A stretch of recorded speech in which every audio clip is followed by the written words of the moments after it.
Is the war in Iran great news for Vladimir Putin? Imagine you're walking around a European city, one with lots of tourists, Prague perhaps, and this happens. This isn't Prague, it's Lviv in western Ukraine, and it's a beautiful place, big tourist destination before the war. Now, you might see a drone strike in Ukraine right now and think, what's new? But what's happening in Ukraine at the moment isn't normal. One day last week, there were almost 1,000 drone strikes in one day. It's been called the biggest drone attack since the beginning of the war, maybe the biggest in history. Many Ukrainians believe that Vladimir Putin is doing this right now because the United States and the rest of the world is looking elsewhere, towards Iran. I'm Tristan Redman in Paris, and this is The Global Story on YouTube. I'm Mark Galeotti. I am, well, frankly, a long-time Russia watcher. I'm currently an honorary professor at University College London, and I lead a consultancy called Mayak Intelligence. But much of the time I spend writing about Russia, thinking about Russia, and looking at it from, admittedly, something of a distance since I have been banned from going to Russia. So, Mark, last week, Russia unleashed on Ukraine what the Ukrainians are calling the largest drone attack over a 24-hour period since the war began. What's actually happening right now on the ground in Ukraine? What we're seeing is really the war still sort of following its usual pattern. We have seen some successful small-scale counterattacks by the Ukrainians on the ground. But when it comes down to it, we are coming out of the winter season, where the chief focus really was on these devastating Russian attacks on Ukraine's energy infrastructure. Now, Ukraine has weathered that, although it's going to take a lot of time, effort and money to actually repair the damage, and no doubt the Russians will keep hammering away. But we're now beginning to see, as temperatures slowly rise, a shift towards more activity on the ground. But when it comes down to it, this is not a war that it seems that either side has the capacity to actually decisively, certainly at the moment, push forward on the ground. Well, before the war in Iran started, there were some signs that Russia and Ukraine might be moving closer to something resembling a peace deal. There are plenty of people who'd be skeptical about whether that was a real thing or not. But I remember seeing this piece in Politico back in February that detailed a day in the life of Steve Witkoff and Jared Kushner negotiating in Geneva. And I just want to read you a little bit about their daily schedule during these negotiations, because it gives you an idea of how preoccupying and how busy it was making the American negotiating side. So this is Politico. They met with the Iranians from 9 a.m. to 12:30 p.m. They met with the Ukrainians from 1 p.m. to 5:30 p.m. And they spoke to the Russians after that. And that was followed by a dinner with the Ukrainians and regional partners, including Germany, the United Kingdom, France, Italy, and Switzerland. And the dinner was followed by another meeting with the Russians from 9:30 to 11 p.m., which suggests that the United States were taking all of this pretty seriously. But has a pause now been put on all of that? And what should we read into that? Yes, for the present, the trilateral negotiations have really been put on pause. And frankly, I think that reflects what had really happened in the process. I don't want to say that these talks were useless. They weren't. They were actually very useful in clearing away a lot of the undergrowth, a lot of the secondary issues, and clarifying what were the absolutely sort of core points. Really, these talks had reached an impasse. And I think what we're going to see is that they will be quietly allowed to die while the war in the Gulf is taking place.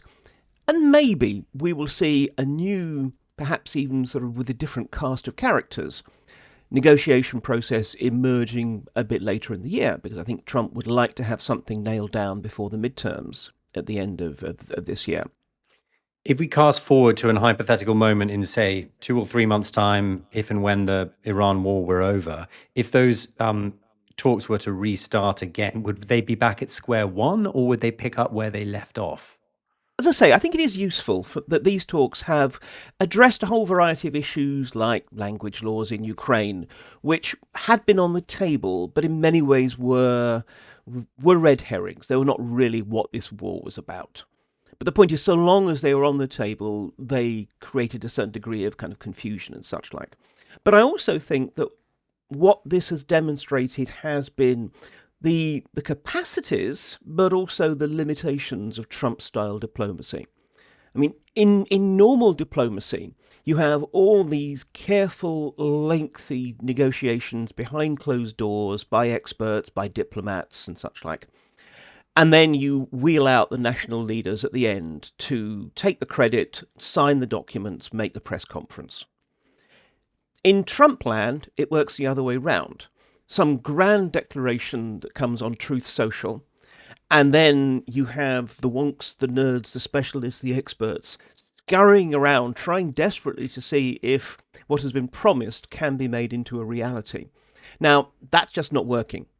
So it may be that when we, if, I should say, rather than when, we have a new round of peace talks, perhaps, just perhaps, some of the lessons will have been learned. And we won't get a Trump relative and his real estate lawyer somehow thinking that they can instantly cobble together a peace in a very, very complex and fraught conflict.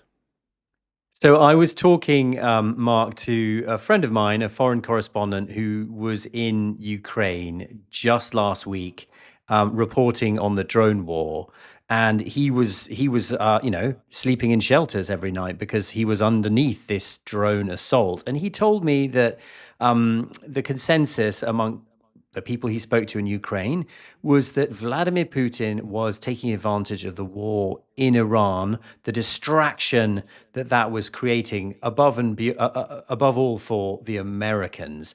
Is Vladimir Putin exploiting this moment? And if so, how? I mean, of course he's exploiting this moment. I mean, on one level, he would be foolish not to. The way that this is playing out, though, is quite interesting because, look, he's launched this massive drone strike against Ukraine, but we've seen no evidence that in the past he is at all constrained by whether or not the West is paying attention or not.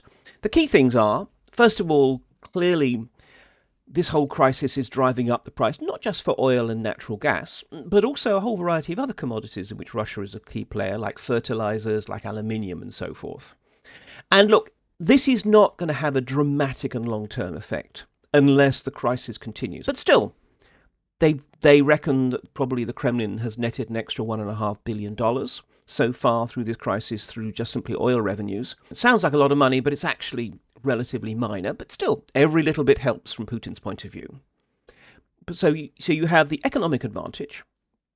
You have the fact that it's using up a lot of the kind of high-tech weapons that Ukraine would like.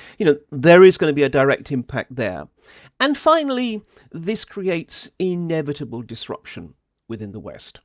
From Putin's point of view, the key problem with the West is its unity. And as we see this conflict creating, firstly, division between Europe and the United States. Secondly, within Europe, as some countries seem a little bit more Trump-friendly than others. And thirdly, is increasing the economic costs on Europe. There is a concern in Kyiv as European economies begin to really groan and creak under the burden of increased energy and other prices courtesy of this war. It will be harder and harder to get them to commit the kind of resources that Ukraine will need to continue in the long run. And that, of course, does embolden Putin. It gives him that greater confidence that time will ultimately be on his side. In terms of good news for Vladimir Putin and Russia, I just want to go back to something you raised back then. Oil. If Russia is able to sell its oil again on global markets, how valuable is that to them? It is valuable, but again, I think we shouldn't overplay it. First of all, the Russians were still able to sell oil. Yes, they were having to discount it, but the market will always win. And these attempts to essentially strangle Russia's oil exports had impact, but only limited impact. There are lots of countries that still want that lovely, cheap Russian oil. And as a result, we had the so-called shadow fleet. We had all kinds of different sort of ways in which that was being exported. And a lot of it gets, for want of a better word, laundered. So countries buy Russian oil and gas and then re-export it, claiming that it's not Russian. And everybody knows what's going on. But because we all need the oil, we turn a blind eye to the Kremlin. But it is also political, in that the Kremlin is using this in the global south, or what it calls the global majority, to underscore its point that you do not need to fear the Americans and the Europeans. You can make the deals you want. Mark, I have to ask you about NATO because, as is well known, one of Putin's great strategic aims is would be something like achieving the demise of NATO. Now, the Iran war has opened up some pretty noticeable cracks in the NATO alliance over the last few days. We've seen Donald Trump essentially saying that NATO is useless. We've seen him bemoaning the lack of support from NATO allies in helping him keep the Strait of Hormuz open. He's been belittling British aircraft carriers as essentially toys. All of this is great news for Putin, isn't it? Certainly is. Now, as regards the demise of NATO, I think we need to distinguish between wants and aims. Sure, if Putin had a magic wishing ring, then I'm sure wishing NATO away would be high on his list. But on the other hand, I don't think it's actually that he thinks he can destroy NATO. And in part, I think he doesn't feel he needs to. He can just sit back and watch the spectacle as NATO, to a degree, destroys itself. That said, I mean, we shouldn't assume that there's any kind of serious long-term threat to NATO, because it will take years, even after the Ukraine war is over, to reconstitute the Russian military. Some people say 2 years. I think that's ludicrously too little. 5 is the absolute minimum, in my opinion. 8 years is more likely. And I think from the Russians' point of view, they actually take NATO seriously. Yes, they're very happy to see whatever divisions and disunity within it. But even if one looks at European NATO, without the Americans and the Canadians, have more troops than the Russians do. Okay, so the talks between Russia and the United States are officially paused right now. But I want to tell you about something that I heard on the BBC last week from Shashank Joshi, who's the defense editor of The Economist. He said this. But what I think does worry some European officials and Ukrainians is that Russia has been reaching out to the Americans, saying to the Trump administration, if you stop providing intelligence to Ukraine for strikes on Russia, which has been happening, of course, we will stop providing intelligence to Iran. What are you hearing about that, Mark? Is it something that's happening? And if it did happen, what would that quid pro quo actually mean? What would the significance of it be? I mean, we shouldn't be surprised that the Russians were providing the Iranians with intelligence on targeting and battle damage analysis, because it's exactly what the Americans have been providing the Ukrainians for 4 years. And is this information that the Russians would be obtaining, for example, via satellite imagery and sharing them with the Iranians? I imagine it's satellite imagery and a certain amount of kind of technical intelligence gathering through electronic means and such like. And in part, that is as a kind of about the least they can possibly do to support their notional partners, the Iranians. They clearly do not want to get seriously involved in this conflict. There's nothing that they can do really to help shield the Iranians from the Israeli and US attacks. But on the other hand, yeah, it is also to give Putin a card that he can play. He can actually say to the Americans, you can actually limit even further your support for the Ukrainians. There will be some kind of quid pro quo. In terms of the arc of Vladimir Putin and Donald Trump's relationship, going back all the way to 2016 until now, what do you make of the argument that Vladimir Putin has gotten everything he wanted from Donald Trump? Yeah, I'm actually very critical of this, and certainly also the notion that somehow Trump is a mere agent of the Russians. The end of the first Trump presidency, US policy towards Russia was tougher than it had been at any point since the collapse of the Soviet Union. And I think we have to appreciate that there's a difference between the politics of the rhetoric and the politics of the reality. Now, the thing is, yes, there are many aspects of Trump's policies that do benefit the Russians. the fact that he clearly has no real concern about the Ukrainians. He just wants to end this war, get it off his desk, and he's convinced himself that the line of least resistance is to push the Ukrainians into accepting an ugly deal. But he's not doing that for Putin's sake, he's doing that for his own.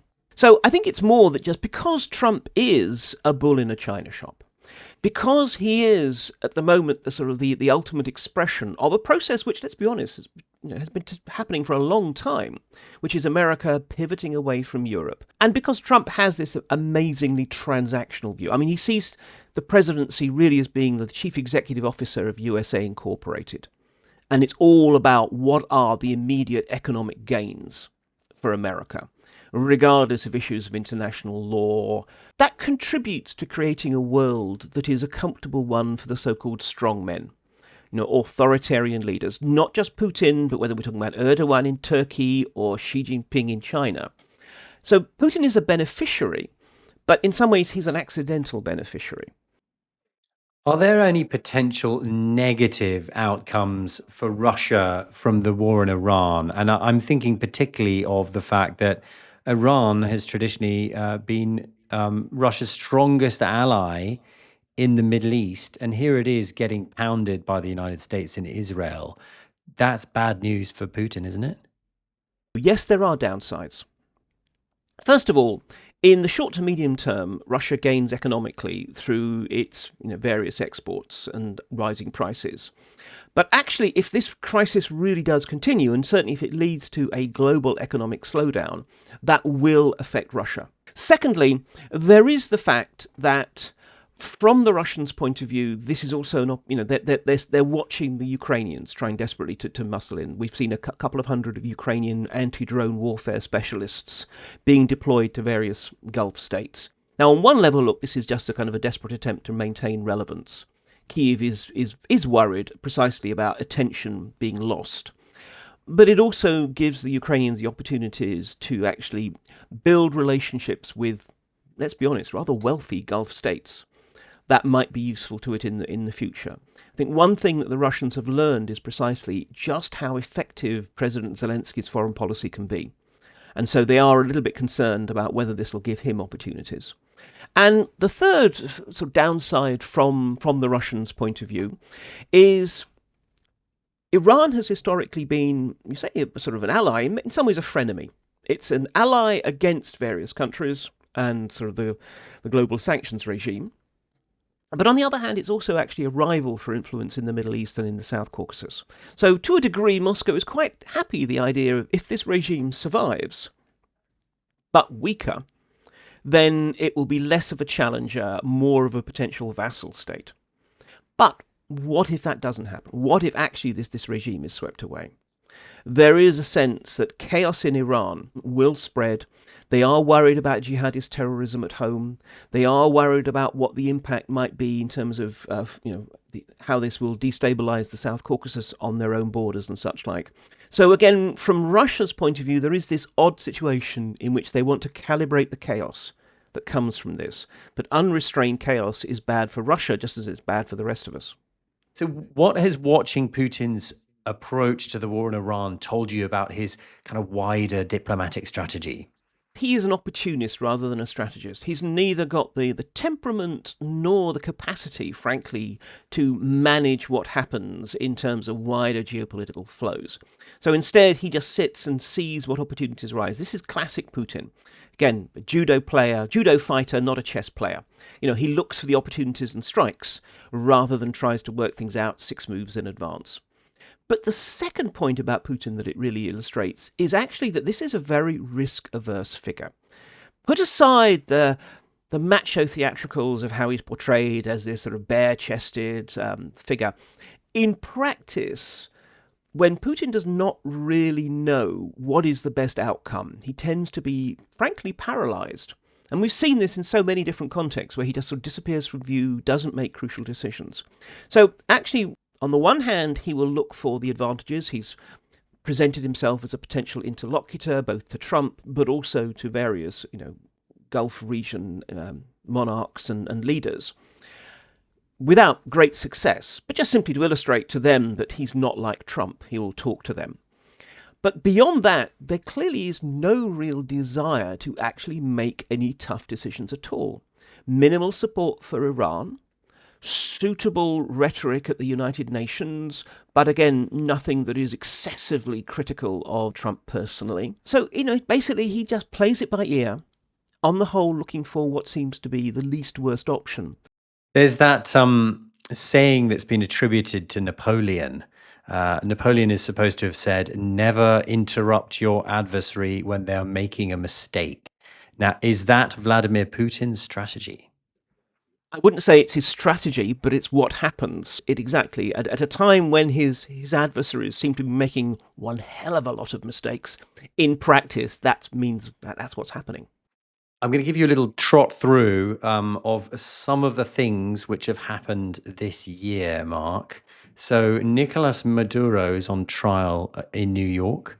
The first Ayatollah Khamenei is dead.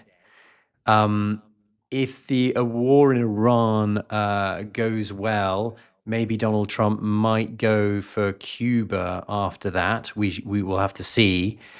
Could Vladimir Putin be worried that he's next? I don't think he seriously is worried about that. I mean, it's very hard to know. This is a man who clearly has certain paranoias. If we think of the extraordinary biosecurity bubble he hid himself in during COVID. But on the other hand, we are not talking about Venezuela or Iran or Cuba. We are talking about what is no longer a great global power, but still a nuclear power with certain capabilities. And the Russians have made it clear that any attempt to actually do anything to Putin would be considered to be, an act of war, plain and simple. So I don't think it's that he honestly thinks that suddenly he's going to be whisked away in Black Hawk helicopters and turn up in a war crimes tribunal in The Hague or whatever. I think it's more that, from the Russians' point of view, what they see is almost an American campaign to pick off their allies one by one. Whereas in some ways it's simply more, frankly, fortuitous that the kind of countries that Trump wants to pick off tend to be the kind of countries that have a relationship with Russia. So it's not really an anti-Russian strategy. But I think from Putin's point of view, he probably regards it as being something of an anti-Russian strategy.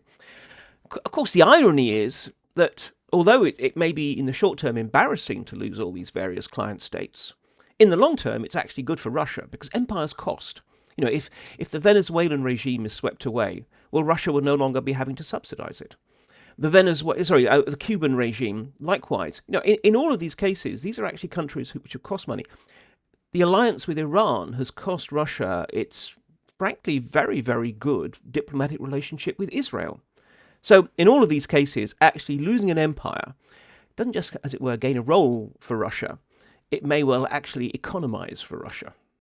Is there a case, Mark, that the 4 weeks that we've seen of the Iran war are actually the best 4 weeks that Vladimir Putin has had since the beginning of the Ukraine war back in 2022? It's an interesting question. And I think it's one that really can only be answered in hindsight. Because obviously, to a degree, it depends quite what happens in Iran. If the Iranian regime turn round, make a deal with Trump, and Trump therefore becomes established not just as the peace broker, but the power broker of the Gulf, then that's not necessarily good for Russia. And especially if then the oil and everything else starts flowing through the Straits of Hormuz freely.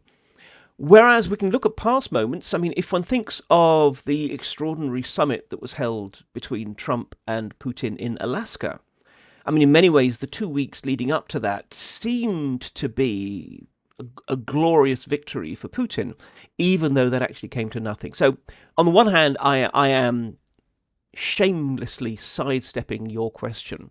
But on the other hand, what I would go so far as to say that they have the potential, absolutely, to be the best 4 weeks that Putin has seen since February of 2022.